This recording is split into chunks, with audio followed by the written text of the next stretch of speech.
Hello students, today we are going to read this poem.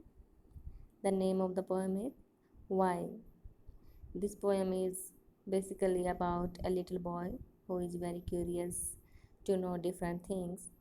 He has so many questions in his mind. And what were the questions? We come to know after reading this poem. So let's start. I know a curious little boy who is always asking why. Why this?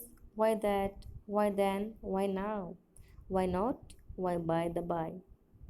He wants to know why wood should swing, why lead and marble sink, why sun should shine and wind should blow, and why we eat and drink.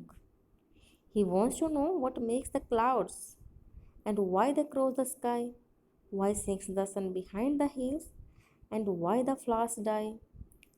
Some of these whys are not too hard to answer if you will try.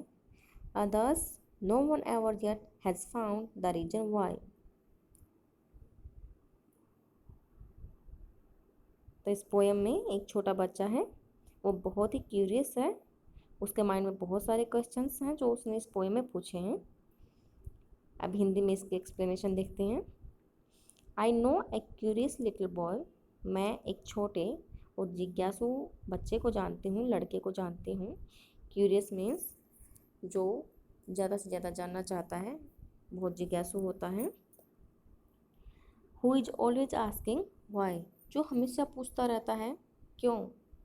Why this, यह क्यों। Y that, वो क्यों। Y then, तब क्यों। Y now, अब क्यों। Y not, क्यों नहीं। वाई बाय द बाय, इस टाइप के उसके पास बहुत सारे क्वेश्चंस थे। He wants to know why would should swim, वो जानना चाहता है कि लकड़ी पानी पे क्यों तैरती है। Why lead and marble sink, जबकि जो लैड होता है, लैड एक मेटल होती है जिसको हम शीशा बोलते हैं, और जो मार्बल होता है, जो हार्ड स्टोन होते हैं, वो क्यों डूब जाते हैं। वाई सन शुड शाइन, क्यों जो सूरज है वो हमेशा चमकता है। एंड विंड शुड ब्लो, और जो हवा है उसको हमेशा बहना पड़ता है। And why we eat and drink, और हम क्यों खाना खाते हैं और क्यों पानी पीते हैं। He wants to know what makes the clouds, वो ये जानना चाहता है कि बादल कैसे बने, बादल को किसने बनाया। And why they cross the sky, और वे आसमान को क्रॉस क्यों करते हैं। Why sinks the sun behind the hills, सूरज हिल्स के पीछे क्यों छिप जाता है। And why the flowers die, और जो पौधे हैं वो क्यों मर जाते हैं, जो फूल हैं वो क्यों मुरझा जाते हैं। Some of these whys are not too hard to answer if you will try, जो उस बच्चे ने बहुत सारे क्वेश्चंस पूछे हैं, उसमें से कुछ क्वेश्चंस ऐसे हैं जो बहुत ज़्यादा मुश्किल नहीं हैं। Some of these whys are not too hard, ज़्यादा मुश्किल नहीं है to answer if you will try, answer देने के लिए अगर आप कोशिश करोगे तो उनका आंसर आप दे सकते हो। कुछ क्वेश्चंस इतने ज़्यादा मुश्किल नहीं हैं। Others, no one ever yet has found the reason why, और कुछ क्वेश्चंस ऐसे हैं जिनका अभी तक किसी को कोई रीजन नहीं मिला, किसी को कोई कारण नहीं मिला है। तो ये पोयम एक क्यूरियस लिटिल बॉय के बारे में थी, जिसके माइंड में बहुत सारे क्वेश्चंस आते रहते हैं। उनमें से कुछ क्वेश्चंस ज़्यादा डिफ़िकल्ट नहीं हैं, उनका अगर आप कोशिश करोगे तो आंसर कर सकते हो।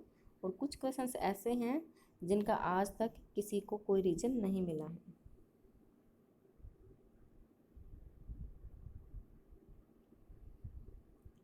अब इसके डिफ़िकल्ट वर्ड्स देख लेते हैं। These are the difficult words. First is curious. Curious means eager, who wants to learn more and more, जो और ज़्यादा जानना चाहता है। जिज्ञासु, बहुत ज़्यादा जानना चाहता है। लेड, लेड एक मेटल होती है, शीशा। मार्बल, हार्ड स्टोन को मार्बल कहते हैं। Sink, to go down, sink means किसी के पीछे चले जाना।